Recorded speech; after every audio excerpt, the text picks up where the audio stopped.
వాళ్ళు ఇది ప్రజలు గమనిస్తూ ఉన్నారు. నిజంగా కూడా చులకనైపోతున్నారు. బీజేపీ నాయకులు నేను రిక్వెస్ట్ చేస్తున్నా, కేంద్ర మంత్రులు ఉన్నారు ఇద్దరు, మీరు మీ ప్రభుత్వం మీద ఒత్తిడి తీసుకురండి, దయచేసి తెలంగాణ బీసీ బిల్లుని పాస్ చేయవలసిందిగా కోరుతా ఉన్నాం.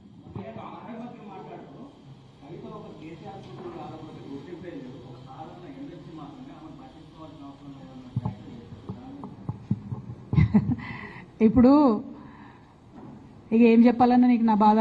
నేనేమంటున్నా అంటే, అనుచితమైనటువంటి వ్యాఖ్యలు ఒక ఇంటి ఆడబిడ్డగా నా మీద చేస్తే యావత్ తెలంగాణ బాధపడి అనేక మంది ఎక్కడికక్కడ డైరెక్ట్గా రియాక్ట్ అయినారు. మరి ఏమైందో ఏమో నాకు తెలియదు, కానీ బీఆర్ఎస్ పార్టీలో ఉన్న అన్నదమ్ములకు వాళ్ళు మాత్రం ఎవరు రియాక్ట్ కాలేదు.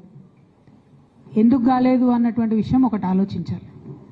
రెండు, మీ అందరికీ తెలుసు, నేను ఎప్పుడు కూడా నిర్దిష్టమైన సమాచారం లేకుండా మాట్లాడను.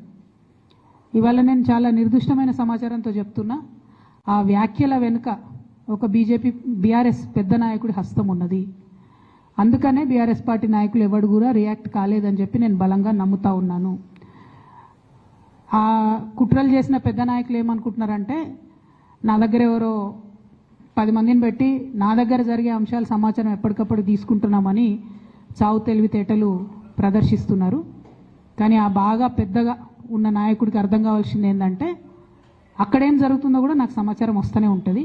సో మీరు ఏ టైంలో ఎవరిని కలిశారు, నా మీద వ్యాఖ్యలు చేయడానికి మీరు ఎవరిని ప్రోత్సహించారు, మీరు ఎంత కింద స్థాయికి దిగజారి ఒక ఆడబిడ్డ మీద అటువంటి వ్యాఖ్యలు చేయించారు, ఇవన్నీ కూడా నేను చూస్తున్నా, గమనిస్తున్నా. నేను బలంగా కర్మ సిద్ధాంతాన్ని నమ్ముతున్నా. నేను మళ్ళీ చెప్తున్నా, ఇవాళ మీరు నన్ను ఒంటరి చేసి ఏదో చేయాలని అనుకోవచ్చు, నా మీద ఇటువంటి వ్యాఖ్యలు చేపించి శునకానందం పొందొచ్చు టెంపరీగా, కానీ దేవుడు అనేవాడు ఉన్నాడు. ఖచ్చితంగా అది మీకు తిరిగి కొట్టే సమయం వస్తుంది. ఒకటి.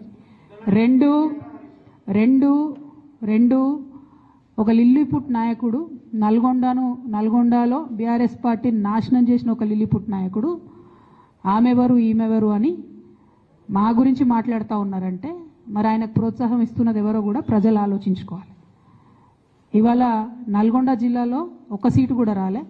ఆయన సీటు సావు తప్పి కన్నులొట్టవైన చందంగా చివరి నిమిషంలో అనుకోకుండా గెలిచినటువంటి సీటు. ఎన్నడూ ప్రజా ఉద్యమాలు